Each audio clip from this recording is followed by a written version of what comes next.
Hi, everybody.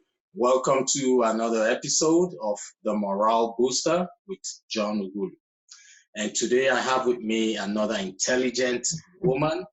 Her name is Shirell Gross. Shirell has a background in law, and she has a practice. She has a coaching practice, and her business name is Measure of Ambition LLC. So Shirell, thank you for joining me on the program. And my viewers will be so willing to hear from you. Thank you for coming. Thank you for having me, John. I'm looking forward to our discussion. Sure, my pleasure. Okay, so Shirell, we have loaded questions for you. Very loaded questions. So Loaded, I hope you're ready to answer because yeah, the people have to get inspired. Okay. And I know you can do that. Okay, thanks, John. Thank you for the confidence. Sure, no problem at all. Well, okay, first of all, can you please tell us who you are and what you do? Okay. Well, I'm a lawyer by trade, but I recently left my corporate head of law position, and I started my own coaching practice and leadership development firm called Measure of Ambition LLC, and I started that practice in October 2019. And so in that practice, I essentially provide leadership development workshops. I do executive and life coaching. And in addition to that, I also help clients through speaking engagement, empower and engage their workforce. And so I'm excited to do it. It's been quite a journey. I'm learning a lot. And my goal really, as my slogan for my business, and as I have been described in previous news articles, is to say I'm dedicated to growth. So I'm dedicated to the growth of all individuals from all walks of life. That's awesome. That was a brilliant presentation. Okay, great. Thank you. Yeah, I know the women who are currently listening to this program will be a bit happy now because it seems I'm actually going towards their own direction. The program seems to have been favoring women more than the men because I've had more female professionals on board. Well, what can we say? What can we say? It is what it is. And I'm glad powerful people like yourself have actually decided to be part of this platform, which of course is a platform for mentoring and coaching people. Okay, good. Once again, thank you for taking time out of your busy schedule to join us. Okay. Yeah. So for how long have you been in the legal practice, like from after college? Well, I practiced law for 27 years. Whoa. Actually, before I know. But I practiced law for 27 years prior to starting my firm. And I started my law practice, or actually I started my legal profession as a prosecutor in the Bronx. Right. And from there, I started doing misdemeanors. And then eventually when I left, I was doing felony cases. And then I went to a law firm. And in that law firm, I represented doctors and hospitals who were sued for malpractice. And then I entered my first corporate job, which was Quest Diagnostics.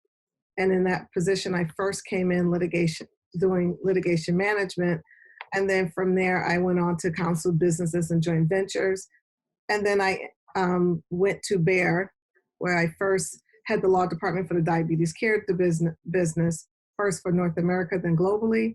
And then prior to my departure, I was head of the law department for our global radiology business. And that we had a number of products from radiology device products to contrast media. And then of course I started my firm. So a total of 27 years. Wow.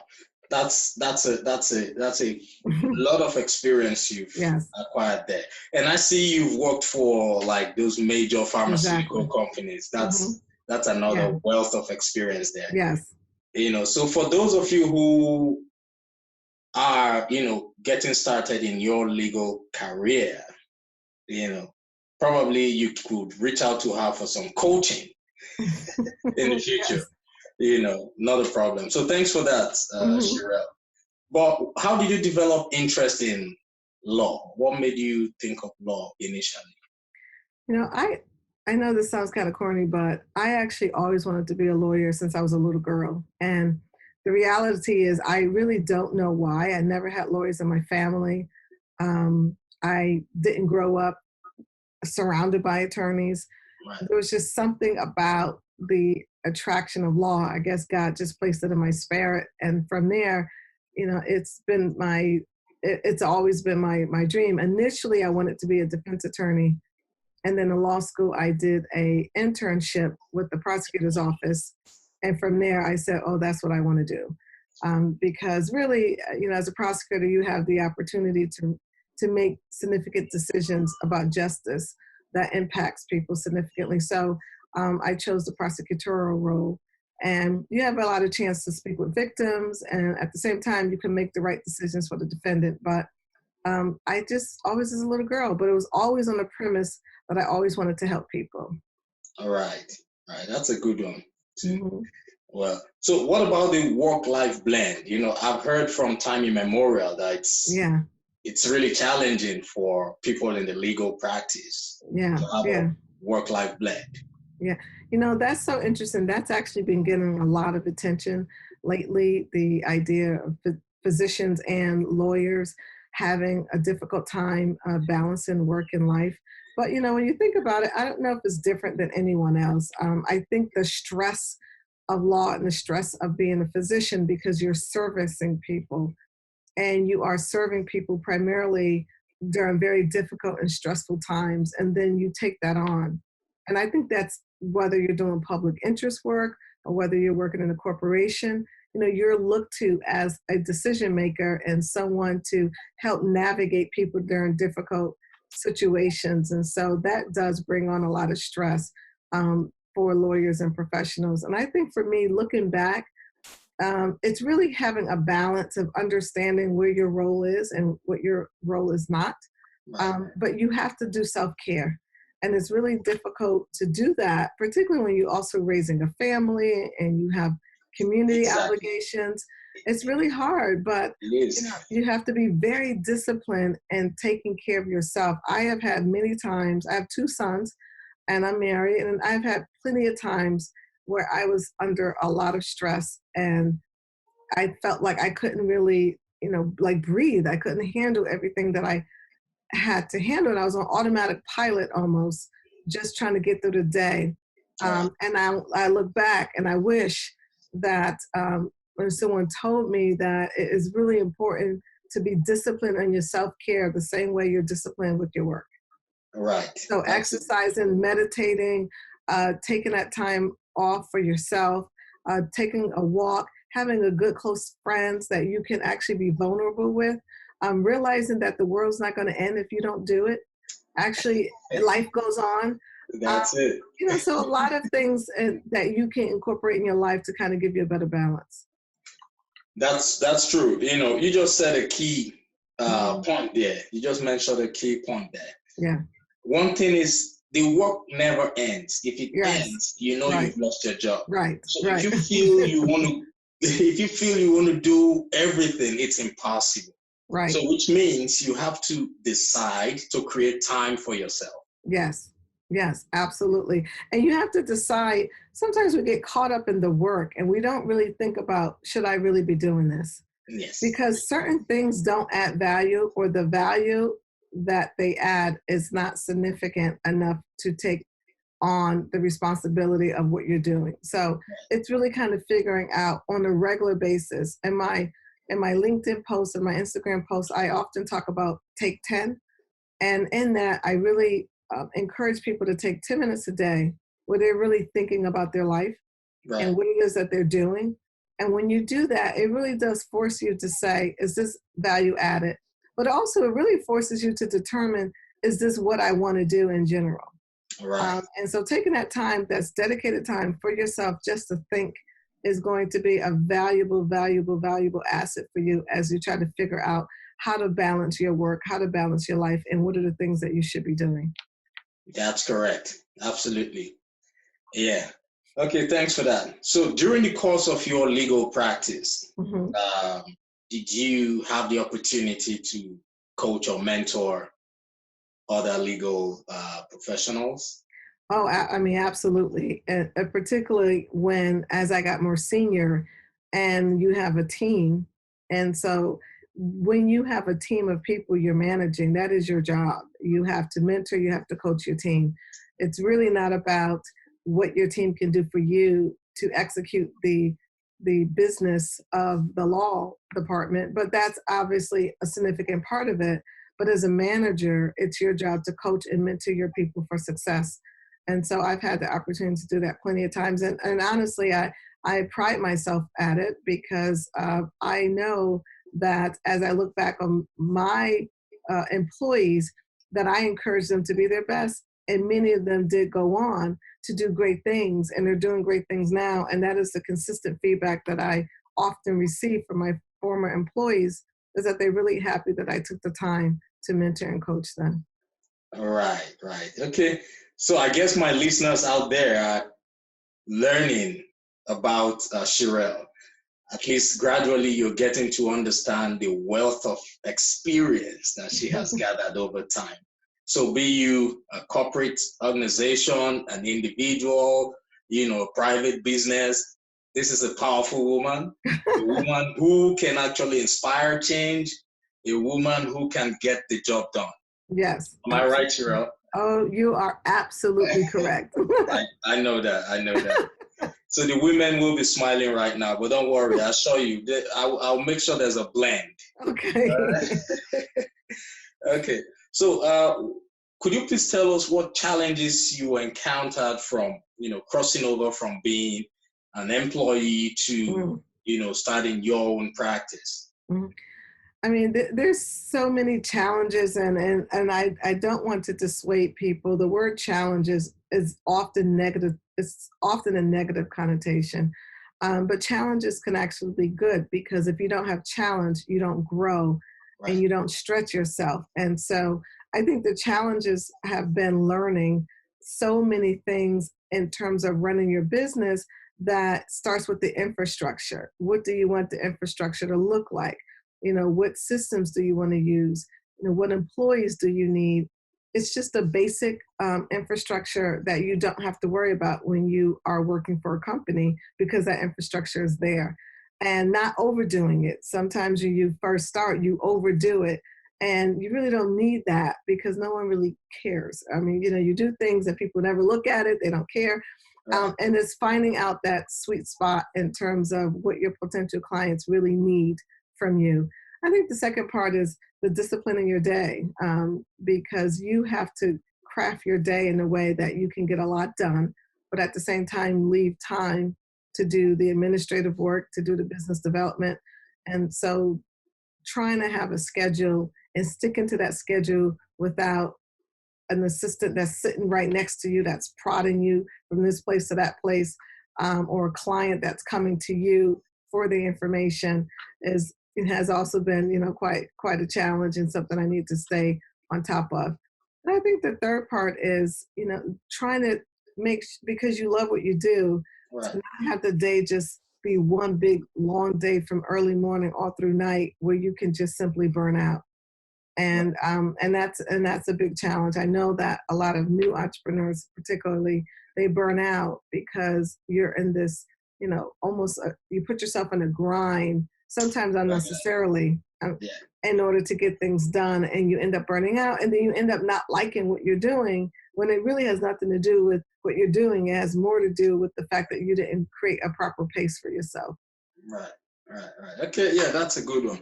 And I've come across people who feel, people who do not actually like the jobs they're currently doing, and they know in their hearts that they want to become entrepreneurs, but they're scared to make that move. Yes. So what's your advice to people like that? Yes. That's actually, that's a great question as well. I do a lot of speaking on FAIR, and I do a lot of writing on FAIR, and I can understand that, because you're leaving something that's pretty stable and you're going to something that seems unstable. And I think the biggest advice I can give is that you have to take the time to make sure that it is the right decision for you, and that is becoming more educated about what you want to do, getting the information about what you want to do. So before you jump out, really speak to people in an area that you're interested in so you can understand what it is. I think when you create sort of an action plan for yourself and you speak to other people, you see that they've done it and they've been successful and they can tell you the challenges. And you say to yourself, if I were to experience that, what will happen? If I were to experience this, what would happen? So it's not only your response to that situation, but it's also your emotional response to that situation and say, I think I'll be fine. If that happens, I'll be fine. And so I think it's preparing yourself emotionally, preparing yourself financially, because you don't want to swap misery. Right. Go from one miserable situation and then go to another miserable situation. And so, I have a whole like sort of formula that I think about, what I write about and I talk about when it comes to FAIR. And it's really tackling other things around your life that actually keeps you in FAIR. And so whether it's, not taking time to think, whether it's not having right boundaries for yourself and others, whether it's not having a clean space that you can think and that you can, come home and be relaxed in. So there's so many other things that I think create FAIR in a way that allows you not to manage it. But after you manage your FAIR and understand what you are going to deal with, I think FAIR becomes a little less paralyzing for you, and then you can move on. That's correct. That's true. Well, I like that. At least that would give people some hope. Because first of all, I tell people that if you are getting into any form of entrepreneurship, you have to be sure, just like you said, you wouldn't want to move from one misery to another. Yes. You have to be sure that you have the finance. Yes. You have to be sure that it wouldn't affect your source of income. Yes. Yes. Yeah, because as an entrepreneur, you're required to work like 24/7. There's no, don't feel you're living your 9 to 5 to go into another thing you can just control and not work. No, you will work 24/7. Yes. So if you already have a job, because you're not sure of what you're getting into, nobody's advising you to quit your job. Yes, exactly. Yeah, just learn how to balance the time. Yes. So I say use your 9 to 5 to finance your 5 to 9. Yeah. Yes. Yes. Yeah. So when you get off at 5, from 5 p.m., you can sit on your business, work, but do not let go of what brings in income for you. Yeah. Until you're sure. Yeah, and I think it depends on what you're doing. I mean, some things don't lend itself to do 5 to 9. Yes. And so you have to, as you said, make sure that you have created an action plan for yourself, which includes a financial plan. And sometimes it's not going to be perfect. And I think waiting for perfection is also something that we do that is not, it's just not going to happen. You learn a lot along the way. But you have to decide, what are you doing as an entrepreneur? Is it something you could do 5 to 9, or is it something that requires you to be fully invested? Because sometimes a person cannot be successful. It's not that they don't have the talent or the skills. It's just that what they are doing requires more time than what they're able to invest in it. And some things you can do 5 to 9. But I think your point remains the same, is that before you move from voluntarily from a job that is providing financial stability, to make sure that you understand what you're getting into and be prepared for it, because you're more likely going into a situation of financial instability, at leleast for a certain period of time. Yeah. And there are things you can do to manage that. You spend less and you realize you don't need a lot of things that you thought you needed. Yeah. But so definitely for a certain period of time, you will be in financial instability. Right. That's where the scale of preference would come in. Yeah. Yes, exactly. That's a good one. Thanks for that. Okay. So I would like to find out, I want you to talk about your current practice, your coaching practice. So I'm going to give you as much time as you want to talk about what you do, what kind of coaching you do, the people you work with.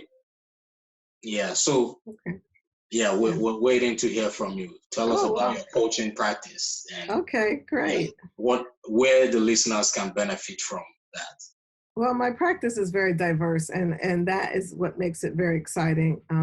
I have people who are professionals or executives who are trying to get to the next level in their career where they are, um, and or move outside of their organization to get to that next level. And and so, coaching them is more professional and executive coaching. And then I have people who are in pretty good positions, and they really trying to figure out what they want to do outside of that. Some of them may want to be an entrepreneur, some may want to actually engage in creative spaces. And so it's just how to embellish, their life beyond what they're doing. I do a lot of so I have this thing with Maslow, self-actualization. He's a psychologist from the 1940s, and he put out it's all called Maslow's theory of self-actualization. And what he basically talks about is that we all need to self-actualize. It's Maslow's hierarchy of needs is what it's called. Okay. And self-actualization is the highest need that we all have inside of us. And so when you're having that feeling that you're not comfortable and that you're upset because you want more, it really is an innate feeling that you have that's natural, that's telling you that you haven't self-actualized, you haven't done everything that you want to do. And so I talk to my clients and helping them understand that and helping them get to that point regardless of what it is. Some decide to stay and go on a leadership track where they are. Some decide to go to another company. Some decide to leave. But regardless, it's actually helping them get to that full potential of what they want out of their life. And then I also do workshops for companies normally asking me to come in to do a workshop, primarily leadership development workshops, or sometimes it could be a workshop on taking care of yourself. It can be a workshop on authenticity, but it's usually a company asking me to come in to do a workshop to speak to a defined population of their group. And then I also have speaking engagements where I come in and I speak at an event about a topic that I normally work with the sponsor. As I said, I do a lot of speaking on fear and on leadership, so it could be on that topic.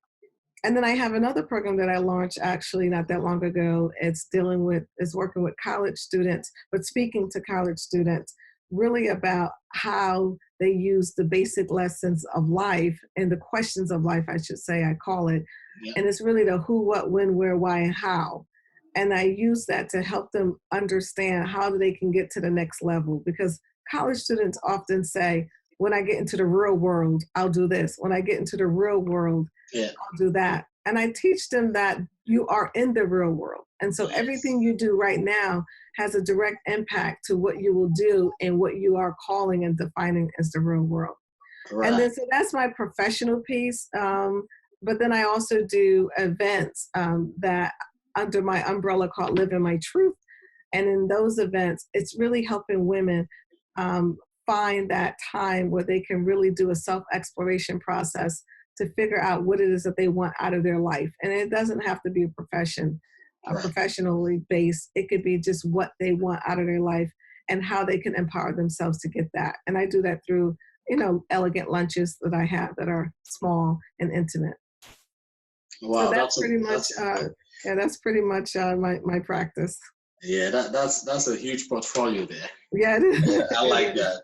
So do you work with people who are thinking of people who are just starting? You work with startups? Yeah, I work with, everyone comes with something. And so it really is, everyone has a goal to get to from A to B. Right. And so as a coach, you're really helping people get from A to B, regardless of what that A to B is. Things that I don't specialize in are relationship coaching or spiritual coaching. I don't really do that. Most of my coaching really focuses on people trying to self-actualize in some form, whether it's trying to grow a business, start a business, whether it's trying to go in a different direction in their life. And so, yeah, I certainly will work with people who are just starting out in their career. Okay, that's or in their business. Okay. Yeah. Okay. Yeah. So what about like mindset coaching? Do you do mindset coaching for those people who have limiting beliefs, who have mental blocks, people who feel, they are at that point where they cannot do anything meaningful? Right. Well, every coach does mindset coaching, right? It is the crux and it is the sweet spot of what we do. And, any coach who doesn't do mindset, or professional coach, I should say, who really doesn't focus on mindset coaching or have some part of their practice when they're engaging with the customer doing that, they're really just talking to people about goals. Right. Everybody who comes to you has a block. Right. And the biggest block generally is fear. And there are a lot of things that feed into fear, but everyone does mindset. Everyone has comes to you with limited beliefs. One of the things that I talk to the clients about, I help them understand that they often think they're unique in how they feel and they beat themselves up. And I say to them, you're actually not unique. You're a unique individual. Yes, I'm not saying that, but what you're thinking and what you believe that you can or cannot do is actually very common. So let's develop the right tools to begin to move you out of that, but also helping them understand that it's really all up to them at the end of the day. And that they are capable of doing it. It just takes some time. And they need to just focus on making that something that's important to them. That's awesome. That's true. What you said is 100% correct. Yes. Well, I like that.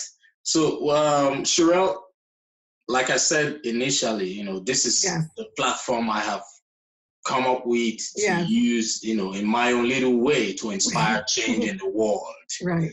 And I'm glad professionals like yourself and some others, is making things really work the way I planned it to work. Oh, good. Thank you. So what do you think about this platform generally?